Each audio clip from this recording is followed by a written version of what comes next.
자, 정 의원님, 김기춘 실장이 결국 나 혼자 죽을 수 없다. 혹은 나는 살고 봐야겠다. 이렇게 해서 박 대통령이 다 시켰다. 라고 할 수는 있지 않을까요? 저는요. 예. 최순실은 그런 가능성이 되게 많다고 봅니다. 근데 김기춘은 그럴 가능성이 저는 없다. 끝까지 충성한다? 네, 그렇습니다. 그리고 50년 동안 박정희 일가로부터 본인이 얻어먹은 게 있기 때문에 그런 짓은 안 할 것 같아요. 김기춘 같은 경우는. 오히려 자기의 이런 법의 능력, 실력을 가지고 자기 형량을 스스로 낮추는 길을 선택을 하지 뭐 이렇게 불고 막 이래가지고 하지는 않을 것 같아요. 그 정도는 아닐 것 같아요. 그런데 이 사회 엘리트로 온갖 권세를 누렸던 사람들이 검찰 조사만 봐도 확 바뀌더라고. 그런 모습을 종종 봤어요. 김기춘은 좀 아닐 것 같다는 그런 지금 우주의 기운이 왔어요. 그래요? 네. 알겠습니다. 자, 그리고 많은 분들이 또 궁금해 하시는 거, 노승일, 고영태, 이 내부 고발자들을 우리가 어떻게 보호해야 되냐. 특히 고영태 씨 같은 경우는 며칠 동안 연락이 안 돼서 많은 분들이 좀 걱정을 했어요. 손혜원 의원께서 고영태 씨 상황을 좀 알 것 같기도 한데 어떻습니까? 고영태 씨는요, 최순실하고 너무 많이 얽혀 있어요. 그리고 최순실은 고영태를 너무 잘 다뤄요. 예. 그러니까 지금 이제 고영태가 뭐 신용 불량자니 뭐 자기가 돈을 갖고 딜을 하려고 그랬다는 둥 이런 얘기들을 이렇게 쭉 하는데, 태블릿 PC를 쓴 적이 없다라는 얘기를 한번 했었던 적이 있잖아요. 청문회에서. 네. 그 말이 안 되는 얘기거든요. 그리고 이 사람이 나왔다가 자기가 필요할 때 어떤 증언을 하면서 얘기도 했지만은 결정적인 순간에는 자꾸 이렇게 머뭇거리는 것이 있었습니다. 그리고 이제 한 번, 두 번 나와서 언론에 노출이 되고 나서는 그냥 숨어버렸어요. 숨어버린 게 이제 개인적인 사생활이 좀 있고요.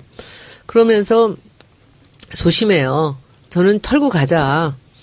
너는 운동선수였고, 그리고 네가 어려워서 무슨 여러 가지 알바를 뛰었을 수는 있지만은 털고 가자라고 얘기를 했는데, 본인이 그런 것들을 자기 얘기들이 왜곡돼서 다니는 거를 못 참고 있고요. 그리고 어디 시골에 가서 이름 없는 데 가서 농사를 짓고 살고 싶다고도 하고 이런 식으로 지금 나타나기 싫어해요. 근데 거기다 더 이제 제가 우려가 되는 사항은 노승일 씨도 못 나가게 그렇게 막았어요. 누가요? 고영태가. 둘이 친구죠? 노승일도 못 나가게 하는데 노승일이라는 사람은 되게 남자답고 그냥 스포츠맨이에요. 그러니까 나는 됐다. 근데 제가 처음에 노승일 씨를 증언석에서 만났을 때 이게 재밌었던 건 이완영이 노승일이 자기 편이라고 생각한 거예요. 근데 그때 우리는 박영선 의원을 통해서 녹취록의 주인공이 노승일이라는 걸 알고 있었거든요. 그런데 거기 몇 사람을 거기 이제 K스포츠 이사장하고 몇 사람을 증인으로 3명을 채택했는데 거기에 노승일이 그때까지 커밍아웃이 되지 않은 상태였어요. 왔는데 얘기하는 걸 분위기를 보고 저 친구가 녹취가네구나라고 이제 나는 딱 그때 알고는 제가 노승일한테 질문을 하기 시작한 거예요. 우병우 있을 때, 철벽 같을 때. 그래서 우선 거기서 이제 이 우병우라는 사람이 차은택이나 이번 일하고 관련이 없겠습니까? 라고 물었을 때 제가 얘기를 하면 파장이 클 텐데요. 해서 괜찮습니다. 얘기를 하십시오. 후안은 제가 책임지겠습니다. 기억납니다. 해서 얘가 차은택에게 뒤를 돌봐주라고 지금 검사장 하는 김기동이라는 사람을 소개했다라고 자기가 얘기를 들었다. 얘기를 한 거예요. 그래서 이제 그날 나오면서 이제 인사를 하고 끝나고 밤 12시나 돼서 그리고 제가 김성애 보좌관한테 전화번호 따서 내일 점심이나 먹자 그래라. 해서 점심을 먹는데 이 친구가 고영태를 데려가도 되냐고 나온 거예요. 전 고영태 못 봤거든요. 그래서 고영태가 온 거지. 그런데 그날 이제 제가 거기서 두 사람을 점심에 같이 만나서 얘기를 한 게 까라. 그리고 얼굴을 노출을 시켜야만 네가 안전해진다. 그리고 네가 아는 모든 비밀을 다 털어내야 더 이상 효용 가치가 없다고 생각하고 니네들한테 신경을 안 쓴다라고 얘기를 하는데 고영태는 그렇게 하기로 했는데 그날로 노승일을 했는데 고영태 씨가 잠적해버린 거예요. 근데 이제 노승일 씨하고는 연락이 되는 것 같아요.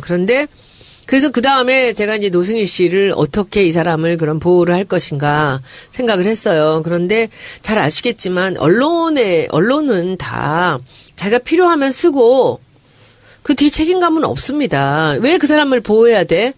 그리고 지금 우리 당에서도 실제로 노승희를 가장 크게 활용한 사람은 저가 아니고 딴 사람입니다. 근데 저 혼자만 나선 거예요. 이 사람을 보호하겠다고. 그래서 더 활용하는 사람이 누구죠? 밝혀주십시오. 녹취를 받은 게 박영선 의원이죠. 그렇죠. 네. 예, 그런데 감사드립니다. 밝힌 거에 대해서. 아니야. 그런데 이제 그 다음에는 안민석 의원이나 박범계 의원이 이제 얘네들을 이제 다시 또 쓸만하니까 뭐 여기저기 이제 뭐 소개를 하고 그랬던 것 같은데 제일 먼저 제가 소개한 게 이 친구를 노출을 시켜서 그 가장 안전하게 이 친구를 보호할 사람들이 누군가를 생각을 했는데 제가 거기서 판단을 한 게 김어준이었어요. 김어준 총재, 김어준 총재한테 제가. 거기 총수고요. 총재는 제가 총재. 미안합니다. 김어준 총수한테 제가 노승희를 소개하면 그 김어준 총수나 그 주기자나 이런 사람들이 이 친구를 케어를 할 거라고 생각했어요, 예. 저는. 그래서 제가 소개를 했고 소개한 다음날 바로 뉴스 공장에 새벽에 예. 공개 방송할 때 거기 이제 나타난 거죠.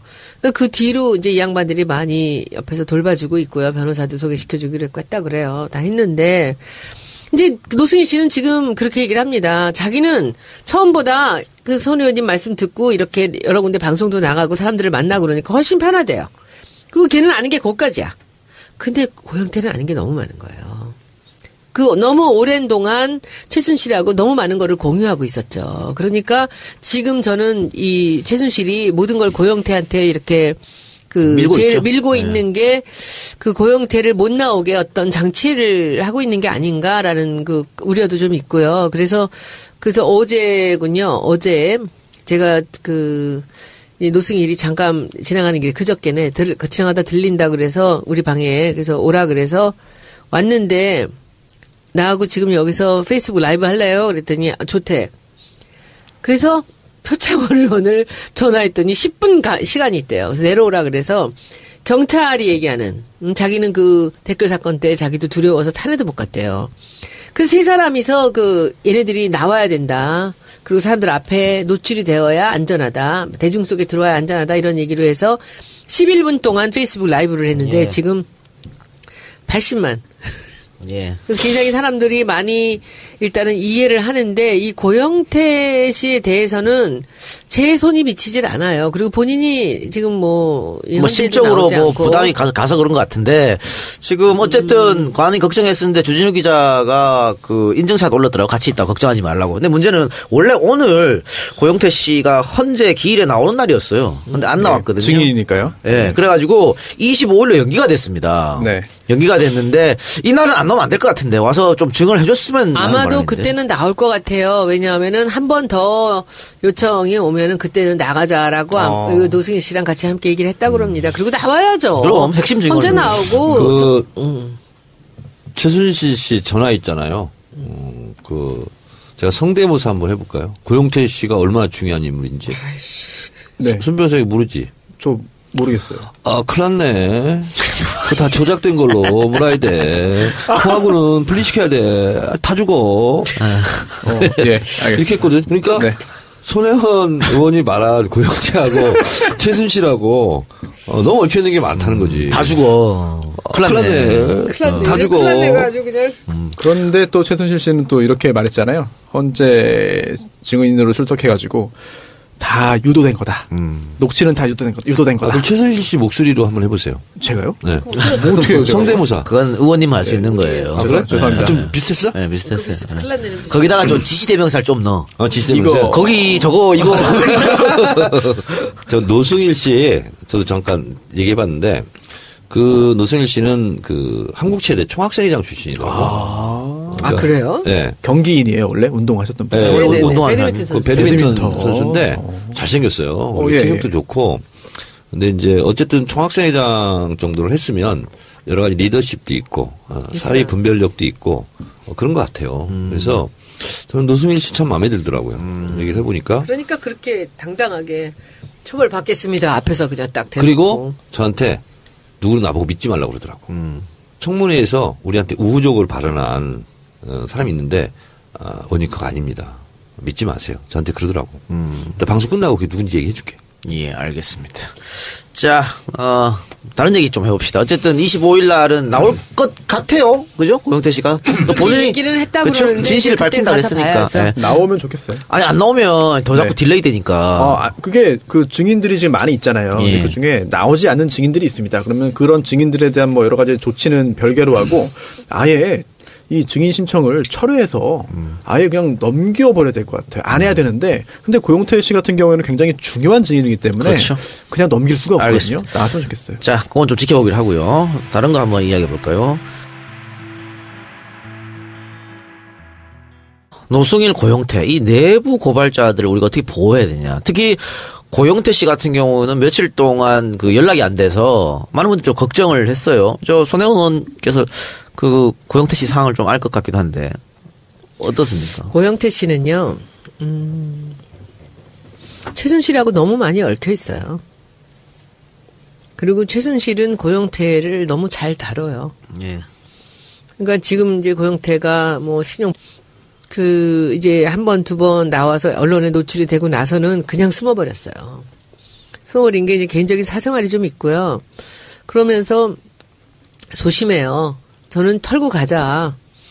너는 운동선수였고, 그리고 네가 어려워서 무슨 여러 가지 알바를 뛰었을 수는 있지만은 털고 가자라고 얘기를 했는데, 본인이 그런 것들을 자기 얘기들이 왜곡돼서 다니는 거를 못 참고 있고요. 그런 짓은 안 할 것 같아요. 김기춘 같은 경우는. 오히려 자기의 이런 법의 능력, 실력을 가지고 자기 형량을 스스로 낮추는 길을 선택을 하지 뭐 이렇게 불고 막 이래가지고 하지는 않을 것 같아요. 그 정도는 아닐 것 같아요. 그런데 이 사회 엘리트로 온갖 권세를 누렸던 사람들이 검찰 조사만 봐도 확 바뀌더라고. 그런 모습을 종종 봤어. 김기춘은 좀 아닐 것 같다는 그런 지금 우주의 기운이 왔어요. 그래요? 네. 알겠습니다. 자, 그리고 많은 분들이 또 궁금해 하시는 거. 자, 정 의원님, 김기춘 실장이 결국 나 혼자 죽을 수 없다. 혹은 나는 살고 봐야겠다. 이렇게 해서 박 대통령이 다 시켰다. 라고 할 수는 있지 않을까? 저는요. 예. 최순실은 그런 가능성이 되게 많다고 봅니다. 그런데 김기춘은 그럴 가능성이 저는 없다. 끝까지 충성한다? 네, 그렇습니다. 그리고 50년 동안 박정희 일가로부터 본인이 얻어먹은 게 있기 때문에 불량자니 뭐 자기가 돈을 갖고 딜을 하려고 그랬다는 둥 이런 얘기들을 이렇게 쭉 하는데 태블릿 PC를 쓴 적이 없다라는 얘기를 한번 했었던 적이 있잖아요. 청문회에서. 네. 그 말이 안 되는 얘기거든요. 그리고 이 사람이 나왔다가 자기가 필요할 때 어떤 증언을 하면서 얘기도 했지만은 결정적인 순간에는 자꾸 이렇게 머뭇거리는 아하. 것이 있었습니다. 예. 그리고